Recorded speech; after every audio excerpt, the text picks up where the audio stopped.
its staff, management, or sponsors. Are you a family caregiver? Are you caregiving for someone who can no longer take care of themselves? Are you overwhelmed? This is Caregiver Solutions Info with Marcia Teele. Marcia will be hosting an hour of true stories and information, tips and updates of the latest research and necessary information in the caregiving field, focusing on you, the family caregiver. An Alzheimer's disease and dementia care expert, Marcia has 15 years of hands-on experience at Arden Courts, a leader in assisted living dementia communities here in the U.S. Marcia covers everything you need to know as a family caregiver, especially if you care for a loved one with Alzheimer's disease or other related dementia or chronic illness. If you have a friend or relative that is also a family caregiver, call them now. They won't want to miss a minute. And let them know they can watch on caregiversolutions.info. And they can listen on WNN 1470 AM in South Florida or nationally on the iHeartRadio app. Now, sit back, relax, and learn from our host, Marcia Teele, as she brings information to you that may just be the caregiving solution you need. Hi, everyone, and welcome to Caregiver Solution Info Show. I'm Marcia Teele, your host, and I'm so glad that you could join us for this evening's program. It is always a pleasure to bring to caregivers information and things that they can use in their caregiving journey, because caregiving is not an easy job, to say the least. People don't prepare for it. They never think they're going to need it. Most times we're just thrown into that role. And so it is something that people need to be aware of and get that knowledge and get that help, because you can't do it alone. It's a journey, and it takes a step after step after step, learning along the way. Caregivers helping caregivers, professionals helping caregivers. And this format was designed just for you, the family caregiver, so we can bring you expertise of people that are in the field as professionals that have information that caregivers need to know about. So that includes elder law attorneys, that includes social workers, geriatric care managers, nurses, doctors, researchers, even other caregivers, and sometimes even the person who's suffering with Alzheimer's has been on this program to let us see from their perspective what's going on with them. So today we're going to be talking about grief. Grief is something that caregivers sometimes don't expect, and they think that it's just going to be at the end of their caregiving days, but grief can come pretty much any time. And it's a topic that we really need to talk more about. Caregivers actually need to prepare for that grief, to understand their feelings, what they're going through. So we have a special guest today that's going to delve into that topic and talk about grief, the subject of grief, the stages of grief, and dementia. Now, my guest has really a lot of knowledge, book knowledge, experience, and hands-on, because she not only is a dementia coach, she has a PhD, she's an author, she's a speaker, she's a coach, she's a caregiver for a loved one, a family caregiver. So she knows what she's talking about. She's been in the shoes of caregiver. She's walking that walk with you. She's talking that talk. And she spends her life helping other caregivers. As she goes along her caregiving journey, she's bringing light and life into other caregivers to help them also. She's also written two books. These two books that she's written, one is called The Graceful Alzheimer's Care, A Church's Call to Action, and the other one is Feathering Your Nest, Creating a Blueprint for Comfort. And so we are so excited to have Dr. Kate, as we call her, Dr. Kate McCarty, PhD, Dr. Kate for short, to join us today on the show. I'm going to welcome Dr. Kate. Are you there? Here. Thank you, Marcia. What a great introduction. Well, I'm so happy that you're here with us. This is not your first time. We enjoy having you periodically because you have so much to offer. and you have done so much, you're doing so much. And so this is a topic I know that you're passionate about to share, and it's something that we do need to talk about. So when you talk about the stages of grief, first of all, how many stages are there? Well, traditionally we look at Kubler-Ross, who did stage 5 stages, and that was a long time ago. So we are now expanding that a little bit. But her 5 stages are very useful in talking about dementia. So, and you go in and out of stages. They're not necessarily sequential. So denial, anger, depression, bargaining, and acceptance. And like if I were to talk about bargaining, I think when the dementia journey, this fits under all of those fish oils and the diet and the protocols. In a lot of ways, we are trying to slow or still the disease.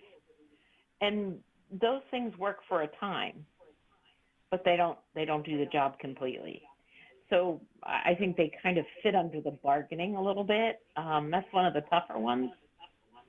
But as a caregiver myself, there's flashpoints of anger, and it's embarrassing, really, that you're angry at somebody that can't help it, right? And then we have Dr. Kate, how important is it for caregivers to understand each stage of grief? I mean, do they need to know about each stage and what to expect, and how will that help them? I think education is power. We see that in the sustaining self research on caregiving. That's why you and Art and Courts offer so much education. It helps me understand that when I'm angry, I am expressing grief. When I'm in denial and completely expect something to happen that cannot happen, then I know that I'm in the denial phase, and but it can change quickly. And I think it helps us not feel so much shame as caregivers. We use the term care partnering, but that word partner is very loaded. Sometimes I just want to, say that's not a term that we can use, because that's like, it's not the same kind of partnership. That's where I'm not in acceptance, right? So that's just some application. I think we don't fit in well. I know that there are widows of people with dementia that don't feel like they fit into your classic grief support groups because they've been grieving for so long. So, in your experience, someone who's caring for someone with dementia, I mean, the dementia process can go anywhere, as you know, from 2 to 20 years. So it can last a really long time. Sometimes it's not quite as long and things move along quicker, but it can be a long time. So are you saying that sometimes caregivers start grieving before their loved one actually passes away? Oh, absolutely. It is that long goodbye that we hear about. But from the moment the diagnosis, and it's incremental. The other day, we have a new door in one of our rooms, and Mike has a lot of vertigo with his dementia. And he came to me and he said, "We need to move this piece of furniture." And of course, my denial, why? and then right after that, he's like, "Well, this is important for me to be able to walk in this room." And I said, not therapeutically. I said, "This is the first environmental change we've had to make for your disease. And he says, yeah, it is. And I had to grieve that myself because my head goes to ramps and Hoyer lifts and, I know too much. But for him, it was a simple matter of moving a dollhouse. It really wasn't a big deal. So I'm grateful for innocence, right? But that's just that little spot, or today, why I have you here this way. He couldn't deal with the idea of hooking up the router, which we've done in the past. It just was too much. We were working on our wills. Had to be updated. And that's a lot. That's a grieving. So you're talking about Mike, and if for anybody that doesn't know, Mike is your husband. Yes. And Mike was diagnosed how long ago? I was shocked the other day when I looked it up. It was 2016. So I didn't think it had been that long ago. And so about 6 years. Yes, yeah. And we don't have a very clear diagnosis. We just know it's dementia of the Alzheimer's type. And it's been slow, but yet not slow. Right. That's what I was going to ask you. During the 6 years, how has the progression been? And from your point of view, very slow, or does it go up and down? Is it in big peaks and valleys, or is it kind of a slow, steady progression? I'm very grateful because I do a lot of support groups, and I feel like this is going very slow. I'm grateful for that. It's in processes and language. And we don't, because it's not Alzheimer's, it's not a traditional trajectory. But we see, that's why we are in Maryland now in a home, because we couldn't deal with the sailboats and the RVs. And it took time to wean him away from those ideas of a perfect life, and he's very happy now. He now comes to me and says, thank you for making me move off the boat, which, I never thought that would happen. Well, I grieve the boat, which is funny. He doesn't grieve the boat. I grieve the boat. Who knew, right?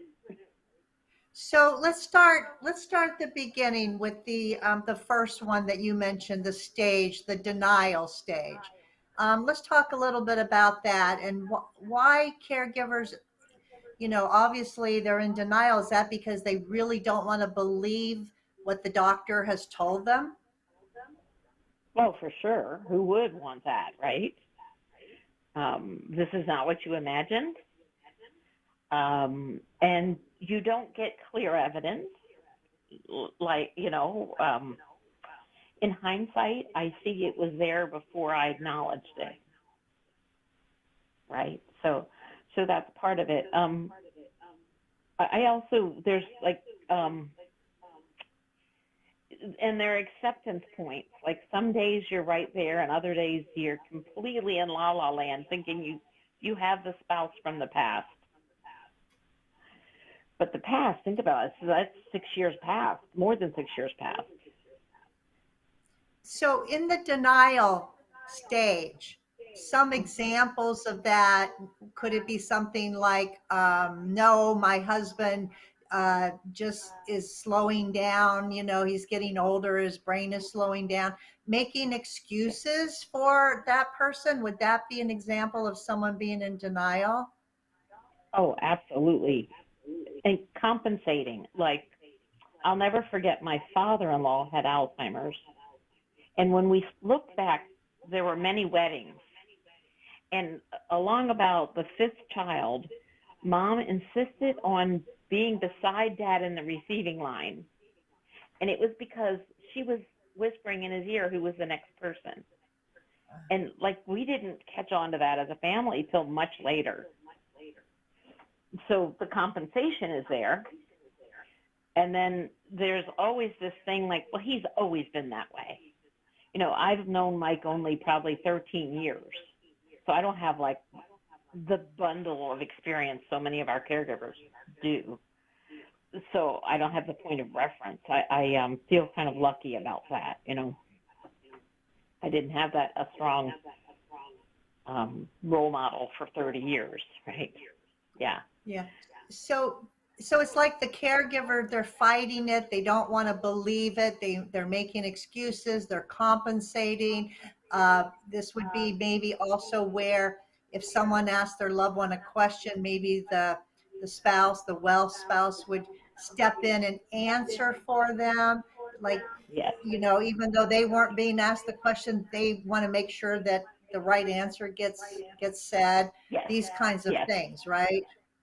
Oh, yeah. We see this in Memory Cafe all the time. I have to keep redirecting to the exact person, the individual with dementia, because the spouse keeps pitching in. Like, okay, he's going to come up with the answer, but we have to give him some moments to get there, right? Right. But, it's for everyone, so that's fine. But it's just an example. And how could someone, as a caregiver that's in denial, how could their denial be, for lack of a better word, dangerous to their loved one? Because if they're thinking their loved one is really not that bad, and they say, yeah, go ahead, take the car and go to the store, or let them take their own medications because they feel that they're able to, even though they've been instructed, that they need help. This can put the loved one really at a disadvantage, couldn't it? Oh, absolutely.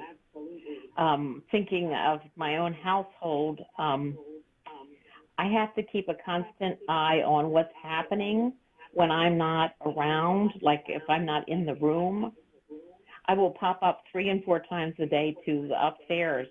What's happening? Because there's a lot of spending that happens. There's we can buy a magical solution to make this better. And I remember caregivers that had gone through millions of dollars had disappeared through stock market. I can't tell you how many people still have their loved one doing stocks and, trading. And I'm like, oh. And they've lost money because they think they know what they're doing. Yes, yes. I have a client who opens all of her junk mail. So she's constantly looking at getting a new financial advisor because she needs money. Not good. Not good. Yeah. So that denial. Yeah, so being and that's in denial. The total part. Yeah, being in denial is, of course, is the first stage, but in a way, like you said, it is grief because you just don't want to believe that someone is, progressing into a memory loss. And so this is very important for caregivers to understand this. What's the second stage, Dr. Kate?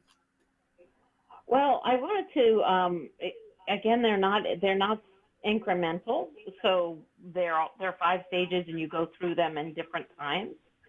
But I wanted to pitch in that socially, it's not acceptable for you to grieve a man who looks fine. So if I'm out and about, like my family, not my kids, but my sister will say, well, he looks fine. He hasn't changed a bit. What are you whining about? All right. And that's detrimental. So that's called disenfranchised grief. It's a grief that's not socially supported or acknowledged. There are no rituals for this. It's, we have the shadow all the time of what's happening. But even when you go to the neurologist, he'll say, oh, well, things look fine, and then send you off for another 6 months. So there's no acknowledgement of the grief, which makes it very difficult to accept, which is one of the Kubler-Ross's thoughts is, acceptance. But it's not, it doesn't, you don't stay there. You don't, set up camp. And sometimes grief is that anger, I'm asking for him to give me a number or a file, and he can't get it as quickly or at all. And then my frustration turns to anger. And that's really the grief over, wow, you used to do this so well, and And then there's the depression that now I get to do it, right? Which is one of the stages. So you've got denial, anger, depression, bargaining, and acceptance. But, and they're not recognized because the person's still alive. So let me ask you this. We just finished talking about denial a little bit, about how the caregiver is in denial about the diagnosis that they've been given by the physician. But what about the patient themselves? Have you seen where the patient themselves is in denial of that same diagnosis? And how does that look? What does that look like? That is the man that says it's all in your head. I have one of those usually. Sometimes he's more willing to admit now that there's some changes, but that's how it's said. There are some changes. So when he saw my medical form recently and he was not the emergency contact, it was a hue and cry. What's wrong with you? Well, I'm good. Why am I not your emergency contact? And that's the denial of. It puts you in a very difficult position because you want the person to feel as good as they can to be operating at having their best life. So why would you tell someone repeatedly you have a disability? That's just cruel. But it puts you in that very difficult, that's the ambiguous loss, the ambiguous grief. Like, I'm not really supposed to be feeling this, right? You're still here, your body is strong. So it really makes for a challenge. And these are men are notorious for being in denial. Think about autonomy. The number one thing for autonomy is driving. So we've got huge issues around driving. Yeah, that's a hard one, taking away that those keys and explaining to someone who's been driving since they were 15, why they no longer can do it, especially if they feel like they still can. I know a lot of caregivers, struggle with that, and you go to the doctor and you want the doctor to say, hey, it's time to give it up. And sometimes they'll listen to the doctor and sometimes they won't. And caregivers have had to hide keys and pull, the battery terminals off or do whatever they can. So, oh, well, the car's broken, right? You got to do whatever you have to do to keep that person safe. But when it comes to anger, how is best for caregivers to express that anger? Because obviously we all have our feelings, everyone has feelings, and your feelings are valid, right? No one should ever say, don't feel that way. If you feel that way, you feel that way, right? And so feelings are valid. How can caregivers best express anger, and to whom should they express that anger to? This is a tough one, particularly when you think of how much shadowing there is. I mean, they're feeling like they're most comfortable around you. And yet, honestly, I'm really not one to like people following me. Right? So you have that energy. What I have found very helpful is, and I hate the word journaling because it sounds punitive, but I do what I call morning pages. I don't always do them in the morning, but I just try to write 3 pages of stream of consciousness. And if it's just, cuss words, that's fine. To try to process what's going on inside, it helps download some of that. Also calling other caregivers, because your bad day is not usually at the same time as their bad day. And so you can kind of bounce off of each other. That's kind of phenomenal to me, because it doesn't matter what stage that other person's dealing with, they understand you. They understand your anger. And I love the idea of art or screaming or, taking a hard, heavy walk or picking up, boxing. Yeah, Not something one, obviously. Something to be able to vent, safely vent, right? Safely vent, getting it out, telling another person getting that energy out to just to feel better is very, very important. Yeah. And We're it's going to on both take, sides because he's angry too. He has well, every right to be angry.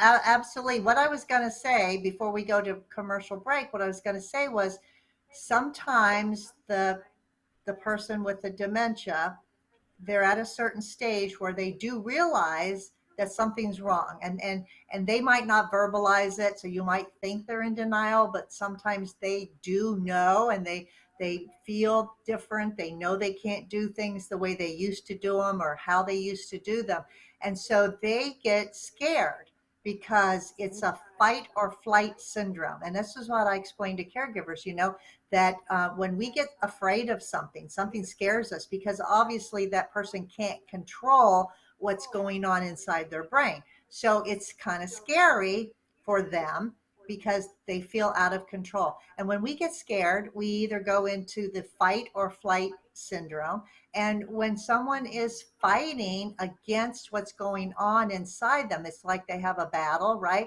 And that's where their anger can come out. And so I think it's important for us to share that the person with dementia can be angry because they're fighting against what's happening to them.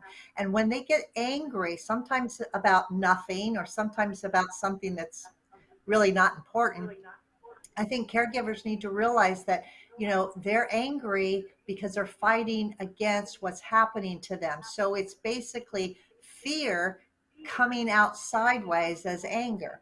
And on the flip side, if someone is pretty much running away from that fear, they're going to isolate. They're going to take a lot of naps. They're going to maybe go into a depression, right?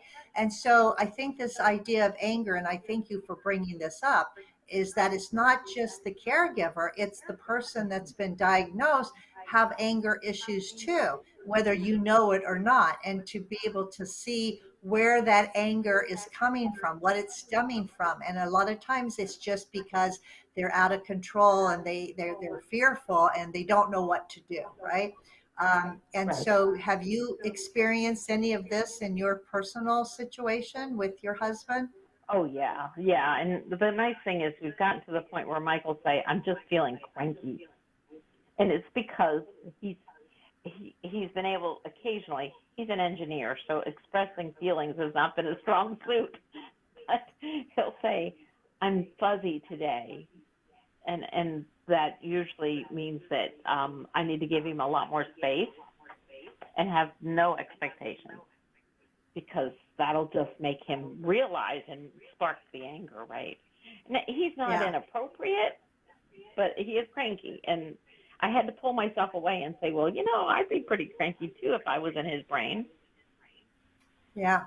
Yeah. And one of the things caregivers have to realize is the frustration of that person who they can't do the things they used to, or maybe you're expecting too much of them. And that frustration level can just rise and rise, and then it gets to the point of anger. So you have to be aware, like you said, what's going on, what are they feeling, what's happening in the moment, why are they frustrated, and try to reduce that frustration so the anger doesn't get a chance to escalate. Yeah. Yes. Well, Yeah. thank you for that. We're going to take a break, and when we come back, we're going to hear more from Dr. Cade on the different stages of grieving and dementia. So stay tuned. We'll be right back.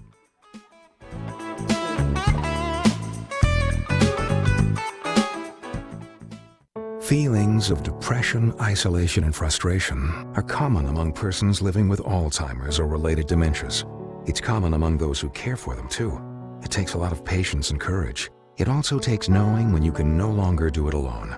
At Arden Courts, memory care is all we do. Talk to us. We know. We understand. We can help. Don't let guilt keep you from making the right decision. Visit arden-courts.com. Arden Courts follows equal housing opportunity guidelines. Somewhere at the corner of bewildered and confused is a lost mother, a father, a sibling, a grandparent. Wandering is a common symptom of Alzheimer's or related dementias and can often make those who care for a loved one feel just as lost.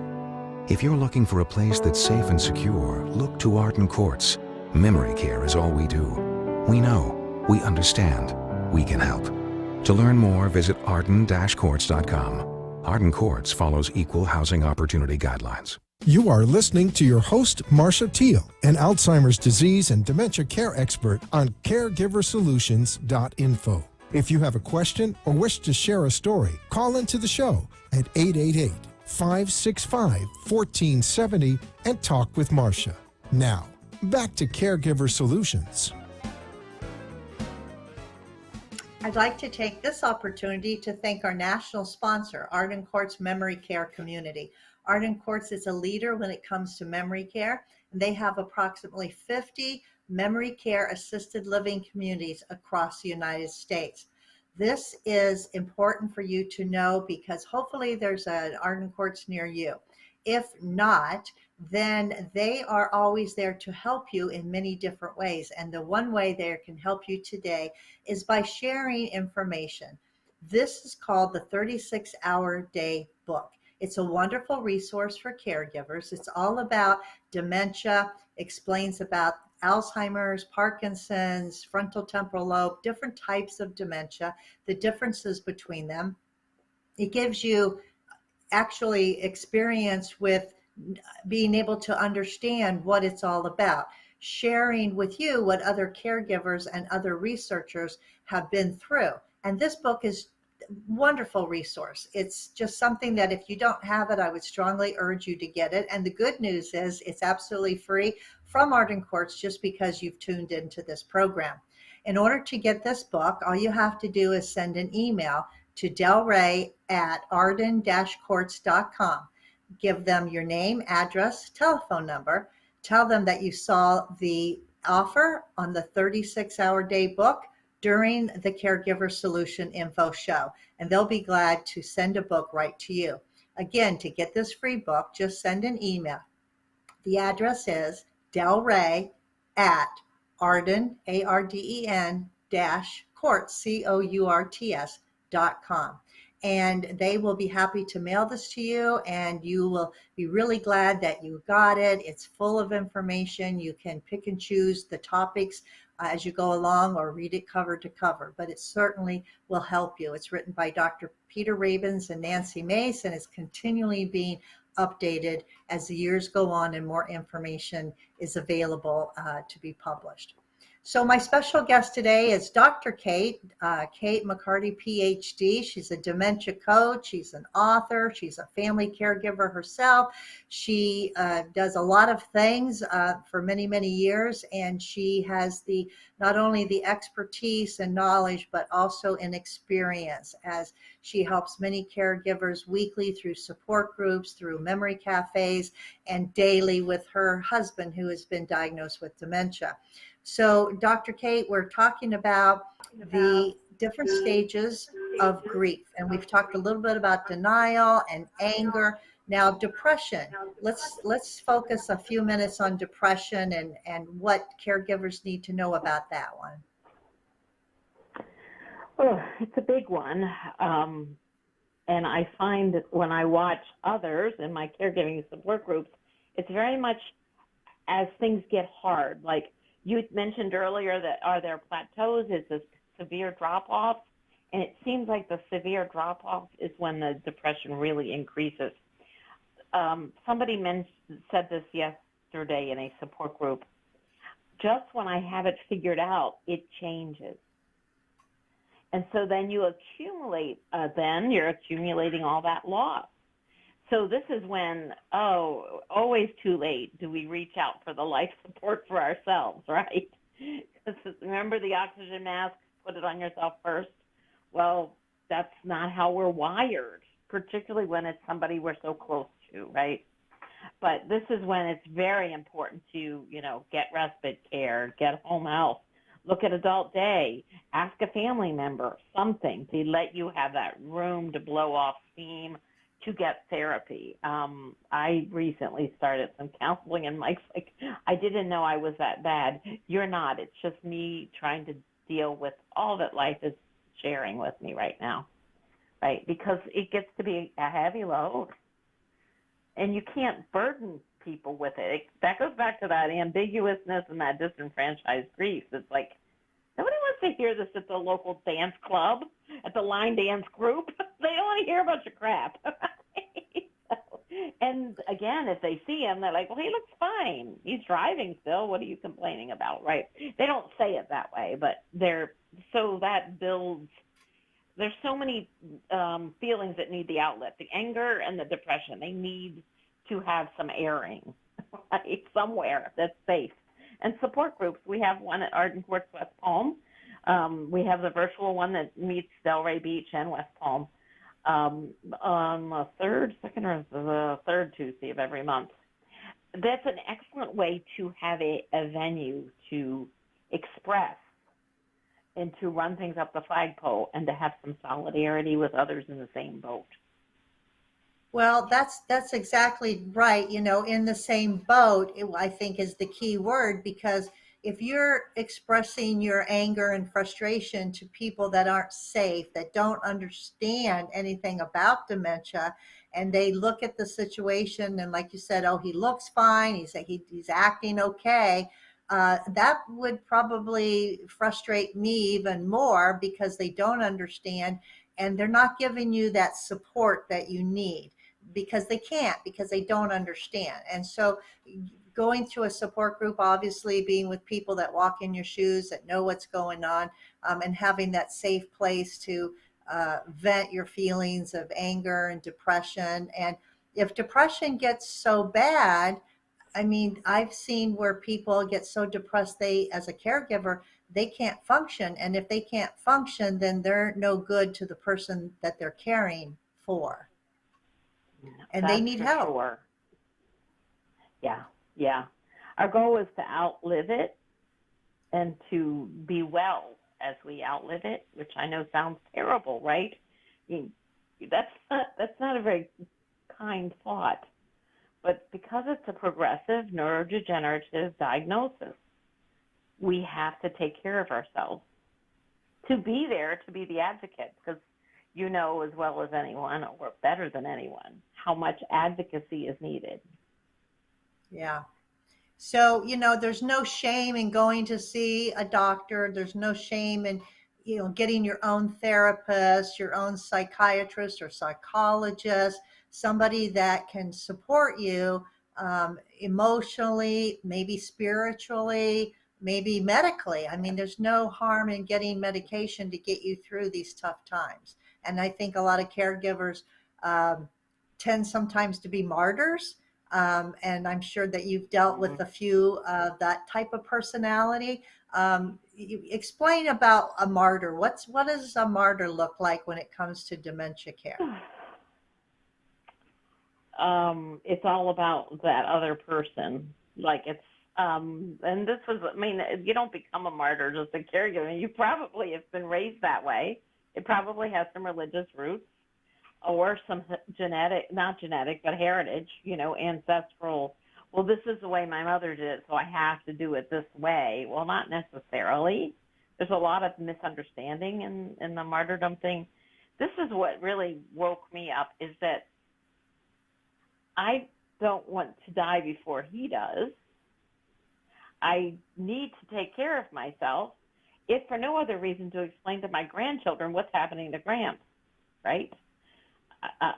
These are things that like get you going and make you go exercise and make you watch what you're eating.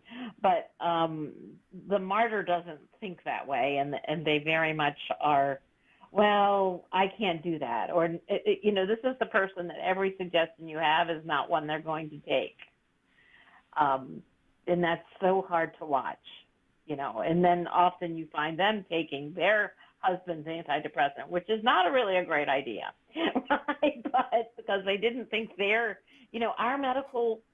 partners, and everything that we're experiencing, we're each experiencing, whether it's the stages of grief or the changes, we're both experiencing. So we both need our own medical team to work through that. Mine looks different. Mike and I often say together we have a whole body. I'm dealing with much more arthritis than he is. So he can pick things off the floor some days where I'm a little bit challenged with that. So that partnership means it can't be just one person that it's all about. It's just not. But it takes a lot. Right, and of it also support. can't. Right, right. And you need the support. And talking about support, you need a team of people, right? And you can't do it all by yourself. And I think sometimes martyrs, they're of the mindset that I can do it. I don't need anybody else. I'm going to handle it. No, nobody can do it as good as I can. I know what I'm doing. And in essence, nobody can really do it well all by themselves without hurting themselves, emotionally, physically, mentally, all of that. So, just if Right. you're a caregiver and you think that way, we're going to try to get you to think a different way, for your sake as well as for the one that you love. So now, Dr. Kate, let's go to bargaining. What does bargaining mean in one of the stages of grief? Can you explain that? Well, it's interesting because it almost feeds into martyrdom a little bit. I earlier had said, that when we go into the neurologist and he gives us like a 40-page dossier on vitamins, we all start with those vitamins. We do, usually, but then it's about 2 years in, we're like, what am I doing? This is not making a difference. It's really hard to keep track of. I can't be sure he's taking all of them. That cost an arm and a leg. And I'm not seeing any evidence that this is making a difference. But in the early days, I think that some of that's bargaining. But as from a martyrdom perspective, I think, and I can say I'm guilty of this, I will do that later. I'm going to lose the weight after, he gets to a certain stage. It's just too much work right now. Or, you haven't had that test in a couple years. There's a pandemic and I'm okay. Well, that's thinking, right? To use an old term, but because it's the bargaining. I'm not going to bargain my way by focusing more on his disease. It's not going to get either of us any further. But I'm almost like thinking, okay, well, I'm just going to hold this off. Like I have this amazing master sheet and I can delay payment over here. And you can't delay payment. So I think we bargain with our loved ones. I actually have recently heard the driving test where they're saying people can drive in their own neighborhoods only. And I'm just like, that concerns me because I don't think a person in my neighborhood needs to be run over any more than a person in your neighborhood, I'm like, are we looking at processing speed when we make those? Because that almost feels like a bargaining chip from the medical side of things, right? And that we see that from the medical side. We know that these things slow it down. Now, if you've never done those things and suddenly you as a spouse are confronted with doing things you've already never done just to keep your regular life going, are you really going to go start with lifting weights 3 times a week? Maybe not, There's like that trade-off. But so bargaining is a little bit, I feel like it's maybe more in the early stage, but I know of a person from a particular religious persuasion who will not place, but she'll use respite. But there's a martyrdom going on, and the respite is wonderful. And then there's a complete crash when she brings him home because you just really upset his apple cart. He just started getting used to that, and you took it away. And so that's a constant up and down. But somehow in her psyche, this is what has to happen. So they kind of feed on each other. Okay. Then it takes us all the way to the next step, which is acceptance. How does a caregiver get to acceptance? I think it's incremental, and it might be moment by moment, I often hear, we have support with group Monday and Wednesday in the Tampa Bay area. And so from when, I don't know what's happening in their life till Monday. And Monday I hear, oh, everything's fine. We're doing well. And I know that that's an acceptance level. I mean, we could say it's denial, right? We don't know. We're not in the household. But I feel like it's the coasting, when we're coasting along, when we're not seeing, we know it's there, but we're not seeing dramatic changes. That maybe that's acceptance, because you can't live in acceptance. No one can. I just don't think that's really reasonable. So do you think acceptance could be where right now there's no crisis, there's no big issues, like you said, you're moving along day by day, and that the person is accepting it because why? Is because both the caregiver and the person with dementia have the best quality of life that they can have? Would that be a way to describe it?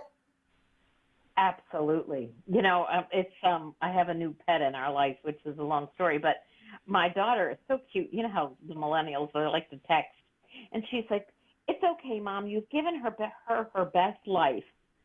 And you're like, it's when we're in our best life that we're in acceptance. And I know I've determined benchmarks that help me, and one of them is dancing.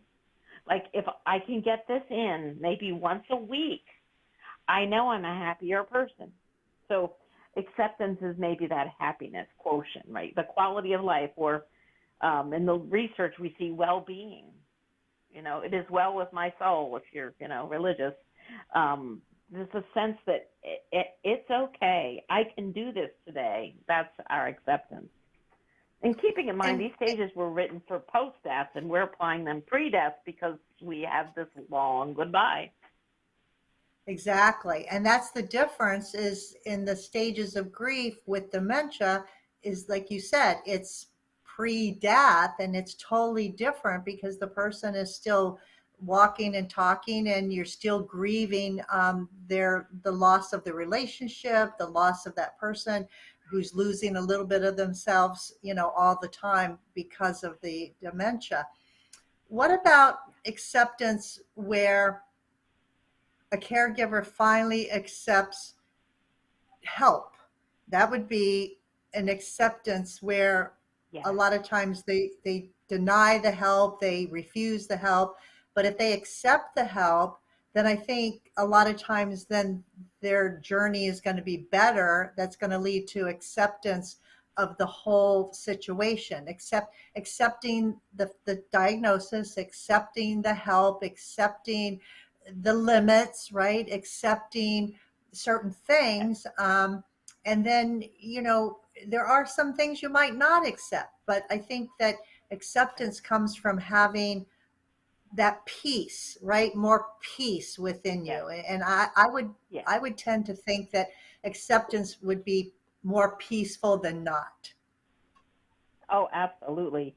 And depending on people's upbringing or personality, sometimes, like, I'll hear it in support groups, they'll go back to bargaining. It's like, well, maybe if I just put a ramp across the sunken living room, I could bring her home. And you're like, well, do you think she's unhappy? No. You're a little lonely, right? Yeah. So what kind of things might you want to do, right? But you can see that bargaining slipping in. You're like, okay.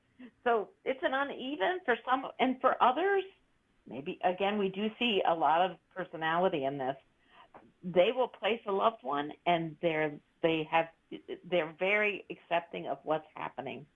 And that's beautiful for both, because that anxiety, I am amazed at an engineer who was never good at expressing feelings. I can just have a semi-cross look on my face, and he knows something's wrong. And that goes whether, he was living with me or not. He would know if I was not in a good space.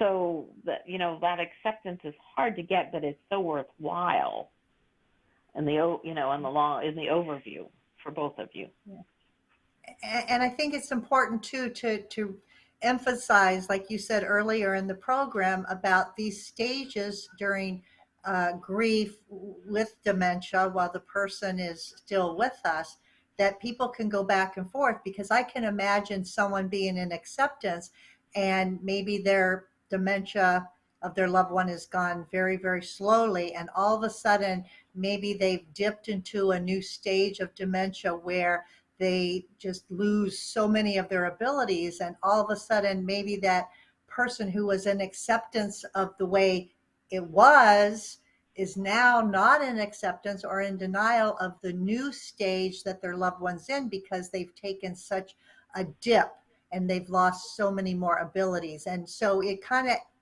ebbs and flows depending on the progression of the dementia. Would you say that's a good assessment? Oh, absolutely. And there are some stages that are easier than others. Maybe a lot like when we were parents, everybody has a sweet spot for parenting. And I think there's sweet spots for stages as well. Yeah. Yeah, absolutely. Well, I always love having you on the show because you Thank always you. speak from the heart, and of course, you have all the knowledge in your head, but you also speak from the heart because you do have a heart for caregivers. You are a caregiver, so you know from whence you are speaking and can identify to those caregivers. Now, you do have your professional side, and I want to acknowledge that. Not only did you write a couple books, but you do have online support groups. And are you able to help anyone on an individual basis, or can someone contact you if they need more help? And if so, how could they do that? Yes, absolutely. I have private clients that are either family members with someone with dementia or someone with dementia. And I also have grief counseling. I've done some more grief coaching, applying what we're talking about here. My contact is Kate, C-A-T-E, McCarty @gmail.com. That's probably the easiest for me because I'm really bad at losing voicemails, which is awkward.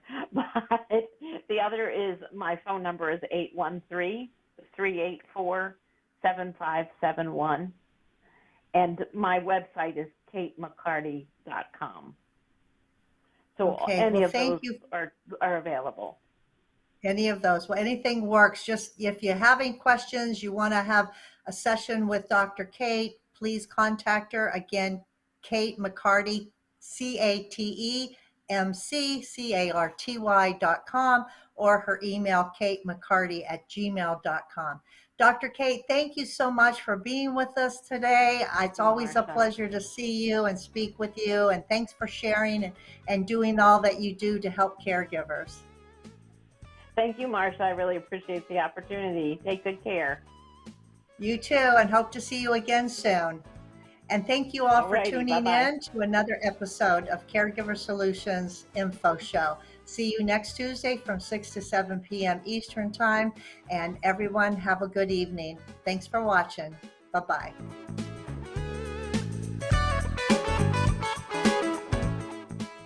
Thanks for joining us for this week's Caregiver Solutions with Marcia Teele. Join us next week as Marcia, who has 15 years of Alzheimer's disease and dementia care experience, brings you more needed information to help with the care of your loved one. This show can be seen again on caregiversolutions.info, and questions can be left on the site, which may be used on the program to help others. See you next week for more Caregiver Solutions.